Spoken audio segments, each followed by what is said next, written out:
మన హిందూ సాంప్రదాయంలో పూజలకు చాలా ప్రాముఖ్యత ఉంది. స్త్రీలు తమ ఇళ్లలో నిత్య పూజలు చేస్తూ ఉంటారు.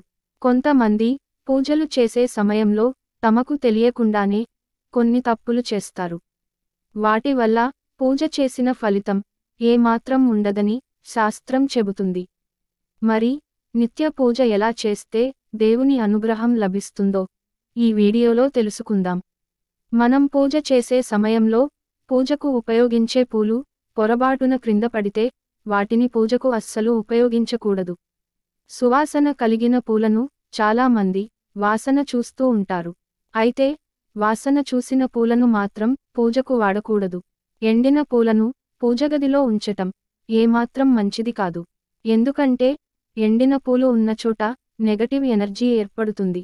పూజ గదిలో విరిగిపోయిన విగ్రహాలు ఎట్టి పరిస్థితుల్లోనూ ఉండకుండా చూసుకోవాలి. అలాంటి విగ్రహాలు ఉంటే ఎన్ని పూజలు చేసినా సత్ఫలితాలు ఉండవు. పూజలు చేసే సమయంలో అశుభమైన విషయాలను మాట్లాడకూడదు. మంగళవారం నాడు కానీ, శుక్రవారం నాడు కానీ, అమావాస్య నాడు కానీ దేవుని పటాలను అస్సలు శుభ్రం చేయకూడదు. స్త్రీలు జుట్టు విరబోసుకొని పూజ చేయకూడదు. అలా చేస్తే తమ భర్తకి మంచిది కాదట. ప్రతి శుక్రవారం తులసి కోట దగ్గర నెయ్యి దీపం వెలిగిస్తే ఐశ్వర్యవంతులవుతారని, ఎన్నో శుభఫలితాలు కలుగుతాయని పండితులు చెబుతున్నారు. పూజ మందిరంలో వినాయకుని చిత్రపటం తప్పనిసరిగా ఉండాలి. మరీ ముఖ్యంగా పూజగదిలో ఉండే దేవుడి ఫోటోలు ఎదురెదురుగా ఉండకూడదు. సంధ్యా సమయంలో పూజ చేస్తే గొప్ప ఫలితాన్ని పొందవచ్చు. సాయంత్రం పూజ చేసినట్లయితే ఆ పూజ 1000 రెట్లు ఎక్కువగా పుణ్య ప్రాప్తిని, పూజాఫలాన్ని పొందవచ్చు అని పండితులు చెబుతున్నారు. ఆర్థిక సమస్యల నుంచి బయటపడాలంటే పూజ గదిలో దక్షిణ దిశగా శంఖాన్ని ఉంచి పూజ చేయడం వల్ల లక్ష్మీదేవి మన ఇంట్లో కొలువై ఉంటుంది. దేవుడి గదిలో బూజు ఉండరాదు. ఎప్పుడూ శుభ్రంగా ఉంచుకోవాలి. శుభ్రం చేయని దీపాలతో దీపారాధన చేయకూడదు.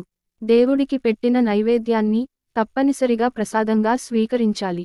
వాటిని అలాగే వదిలేసి మరచిపోకూడదు. అది దైవ ప్రసాదాన్ని తృణీకరించినట్టవుతుంది. దీపారాధన ఎప్పుడూ కూడా ఒక వత్తితో చేయకూడదు. అది అశుభసూచకం. భోజనం చేసిన తర్వాత పూజ చేయకూడదు. భోజనానికి ముందు మాత్రమే పూజ చేయాలి. పూజలో వచ్చిరాని మంత్రాలు చదవకూడదు. తప్పుగా మంత్రాలను చదివితే సానుకూల ఫలితాలు రావు. మరణించిన వారి చిత్రపటాలను పూజ గదిలో పెట్టకూడదు. తులసి ఆకులను ఎట్టి పరిస్థితుల్లోనూ శివుడికి, గణేశుడికి సమర్పించరాదు. ఇక నిత్య పూజలు చేసేవారు ఖచ్చితంగా తలస్నానం చేయాలని నియమం ఏమీ లేదు. స్త్రీల పాపిటి మీద గంగమ్మ తల్లి నివాసమై ఉంటుంది. కాబట్టి స్త్రీలు పాపిటి మీద కుంకుమ బొట్టు పెట్టుకుని పూజ చేస్తే మంచిది. పూజ కోసం చిరిగిన, అపరిశుభ్రమైన బట్టలు ఎప్పుడూ ధరించకూడదు. చిరిగిన బట్టలు ధరించడం వల్ల పేదరికం వస్తుంది. కాబట్టి పూజ సమయంలో ఉతికిన బట్టలు ధరించాలి. ఎటువంటి పరిస్థితుల్లోనూ దక్షిణ దిశకు ఎదురుగా దీపాన్ని పెట్టకూడదని సూచిస్తున్నారు. దక్షిణముఖంగా దీపారాధన చేస్తే అపశకునాలు ఎదురై కష్టాలు కలుగుతాయని పండితులు చెబుతున్నారు. ఆగ్రహంతో ఉన్న దేవుళ్ళ విగ్రహాలు పూజగదిలో ఉంచకూడదు. శివుడిని దర్శనం చేసేటప్పుడు విగ్రహానికి ఎదురుగా నిలబడకూడదు. దీపారాధన చేసేటప్పుడు నూనె పోసిన తర్వాత వత్తులు వేయాలి. ఒక దీపం నుండి మరొక దీపాన్ని ఎప్పుడూ వెలిగించకూడదు. ఇది అనారోగ్యం, పేదరికాన్ని ఆహ్వానిస్తుంది. వంటకు వాడే పసుపును దేవుడికి వాడకూడదు. అగ్గిపుల్లతో నేరుగా వత్తులను వెలిగించకూడదు. ఇక పూజలు చేస్తున్న సమయంలో ఇంటికి వచ్చిన అతిథులు దైవ సమానులని చెప్తారు. పూజ గదిలో దేవతా విగ్రహాలు 6 ఇంచుల లోపే ఉండాలి. అంతకన్నా పెద్దగా ఉండరాదు. స్త్రీలు తులసీ దళాలు తుంచరాదు. పురుషులు మాత్రమే తుంచవలెను.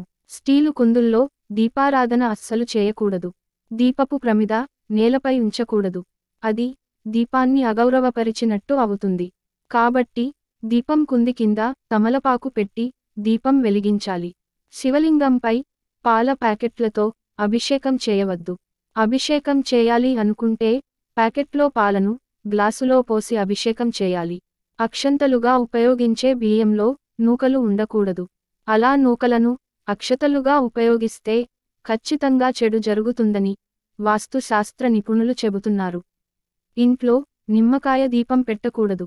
దేవాలయంలో మాత్రమే నిమ్మకాయ దీపం పెట్టాలి. పత్తితో చేసిన వత్తితో దీపం వెలిగిస్తే ఆయుష్ పెరుగుతుంది. దీపం 2 వత్తులతో వెలిగిస్తే కుటుంబం సుఖ సంతోషాలతో ఉంటుంది. దీపం 3 వత్తులతో వెలిగిస్తే పుత్ర సుఖం కలుగును. దీపం 5 వత్తులతో వెలిగిస్తే ధనప్రాప్తి, ఆరోగ్యం, అభివృద్ధి కలుగుతాయి. నేతితో దీపారాధన చేస్తే ఇంట్లో సర్వ సుఖాలు, సౌభాగ్యాలు కలుగుతాయి. నువ్వుల నూనెతో దీపారాధన చేస్తే సమస్త దోషములు తొలగిపోతాయి. కొబ్బరి నూనెతో అర్ధనారీశ్వరునికి దీపారాధన చేస్తే అన్యోన్య దాంపత్య జీవితం సిద్ధిస్తుంది. విఘ్నేశ్వరుని పూజలో కొబ్బరి నూనె ఉపయోగిస్తే మంచిది. తామర నారతో చేసిన వత్తితో దీపం వెలిగిస్తే పూర్వ జన్మలో చేసిన పాపములు తొలగిపోయి ధనవంతులు అవుతారు. దేవునికి కొబ్బరికాయను నైవేద్యంగా సమర్పిస్తే మీరు మొదలుపెట్టిన పనులన్నీ ఆటంకాలు లేకుండా అవుతాయి. గణపతికి పంచామృత అభిషేకం చేసి జామపండ్లను నైవేద్యంగా పెడితే మీ వ్యాపారం లాభసాటిగా సాగుతుంది. భగవంతుడికి అరటిపండు నైవేద్యంగా సమర్పిస్తే సకల కార్యసిద్ధి జరుగుతుంది.